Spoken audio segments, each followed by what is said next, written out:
दोस्तों आज हम भारत और पाकिस्तान के मिलिट्री पावर के बीच में कंपैरिजन की बातें करेंगे। वैसे तो आपको पता होगा कि पाकिस्तान पिछले कुछ समय से कंगाली के दौर से गुजर रहा था। अभी पिछले ही महीने वहां पर बहुत अधिक बाढ़ आ गई थी, जिससे वहां का पूरा जीवन अस्त्र तस्त्र हो गया है। जिससे वहां पर महंगाई तो इतनी बढ़ गई है कि आटा चावल तो 100-200 रुपए किलो बिक रहे हैं, बल्कि आलू और खाने के जो सस्ते सामान सब्जियां हैं वह भी बहुत अधिक दामों पर बिक रही हैं। फिर भी उसे जो लोन मिलता है अपनी गरीबी या फिर अपने इकोसिस्टम को सही करने के लिए, तो वह सारा पैसा उठा करके अपने सैन्य शक्तियों को मजबूत करने में लगा देता है। उसे IMF द्वारा जो लोन मिलता है उसे तो वह चुका भी नहीं पाता है, बल्कि जिसके लिए वह लोन लेता है उसमें ना यूज करके वह हथियार खरीदने, परमाणु बम बनाने आदि में सारा पैसा व्यय कर देता है। और हम अब बात करते हैं कि पाकिस्तान और इंडियन आर्मी के पास जो मिलिट्री पावर है उसमें कितना अंतर है, किसके पास क्या है, किसके पास कितना अधिक है। तो शुरू करते हैं दोनों देश की जनसंख्या को लेकर के। पाकिस्तान की जनसंख्या इस समय लगभग 22 करोड़ है, जिसके साथ वह 5वें स्थान पर बना हुआ है। और वहीं पर अगर भारत की बात करें तो उसकी जनसंख्या लगभग 137 करोड़ से अधिक है, और यह जनसंख्या के मामले में चीन के बाद दूसरा स्थान भारत का बना हुआ है।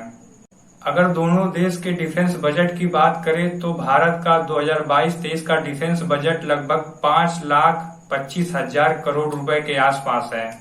वहीं पाकिस्तान का डिफेंस बजट इस बार $10 बिलियन के आसपास का है।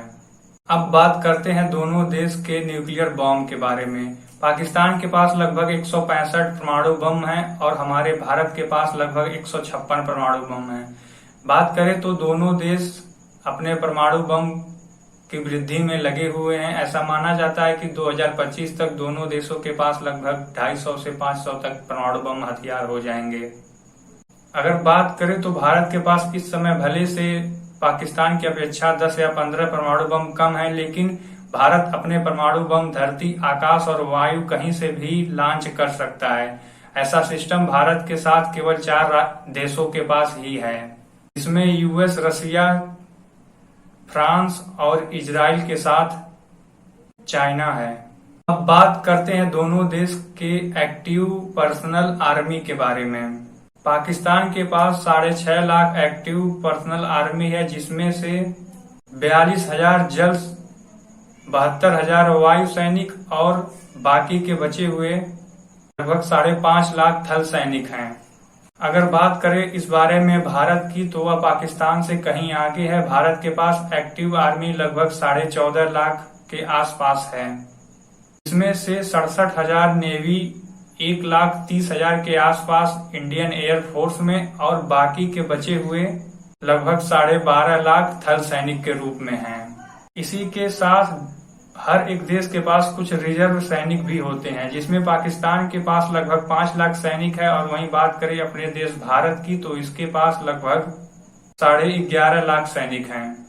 अब बात करते हैं मेन बैटल टैंक्स की। इसमें पाकिस्तान के पास लगभग 27 से 2800 टैंक्स हैं, जो कि सभी के सभी मेड इन चाइना हैं।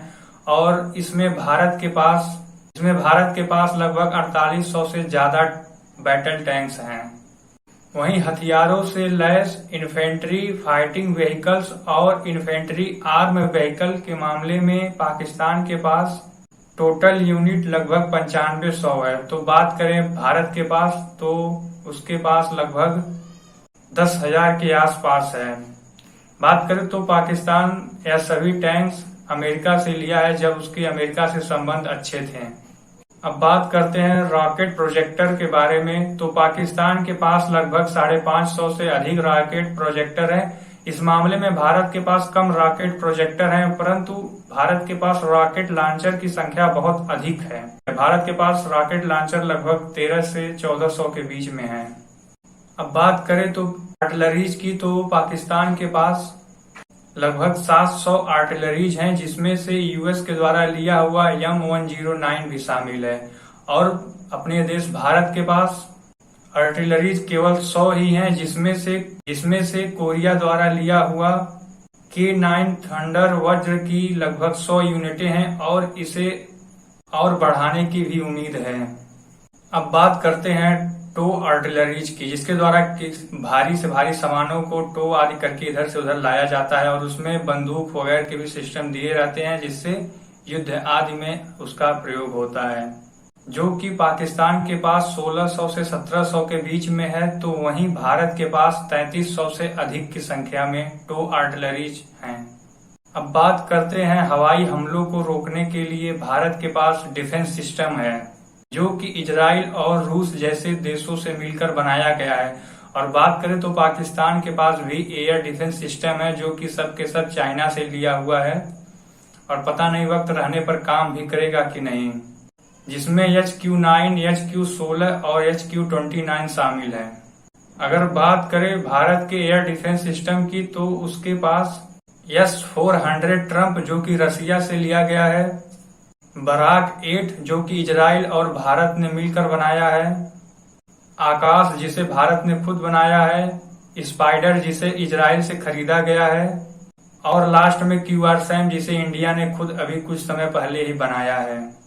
अगर बात करें लड़ाकू हेलीकॉप्टर की, तो पाकिस्तान के पास 307 हेलीकॉप्टर हैं, जबकि भारत के पास 500 से 600 के बीच में हेलीकॉप्टर्स मौजूद हैं।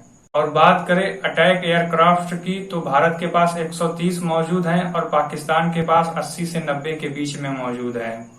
अब बात करते हैं दोनों देश के बीच हवाई ताकत की। पाकिस्तान के पास लगभग 1360 एयरक्राफ्ट हैं, जिसमें से ट्रांसपोर्ट, लड़ाई वाले, जासूसी मिशन वाले और स्पेशल एयरक्राफ्ट सब मिला करके हैं। और वहीं भारत के पास सभी एयरक्राफ्ट को मिला करके लगभग 2200 से 2300 तक मौजूद हैं, जिसमें से भारत का राफेल, सुखोई, MiG-21 जैसे खतरनाक एयरक्राफ्ट भी शामिल हैं, जो अकेले अपने दम पर किसी भी युद्ध को जीत सकते हैं। अब बात करते हैं दोनों देश के बीच समुद्री ताकत की, तो पाकिस्तान के पास एयरक्राफ्ट कैरियर अभी कोई भी मौजूद नहीं है, जबकि भारत के पास 2 पहले से मौजूद हैं और एक तीसरा INS विक्रांत को जल्द ही शामिल किया गया है। अब बात करते हैं डिस्ट्रॉयर की, तो पाकिस्तान के पास 9 मौजूद हैं, जिसमें से 5 तो छोटी हैं, और इंडिया के पास बड़ी वाली 9 हैं, जबकि छोटी अनगिनत हैं। बात करें कॉर्वेट्स की, तो पाकिस्तान के पास 3 हैं और भारत के पास लगभग 23 से 25 के बीच में है। अब लास्ट में बात करते हैं समुद्री गुप्त हथियार की, जिसे सबमरीन कहा जाता है। भारत के पास लगभग 18 से 19 के बीच में उपलब्ध है, जबकि पाकिस्तान के पास केवल 9 से 10 के बीच में है, वह भी अधिक क्षमता वाली नहीं है। धन्यवाद दोस्तों, पूरा वीडियो देखने के लिए हमारे चैनल को लाइक, सब्सक्राइब और शेयर कीजिए। ऐसे ही वीडियो का नोटिफिकेशन पाने के लिए बेल आइकन को प्रेस कीजिए। जय हिंद दोस्तों।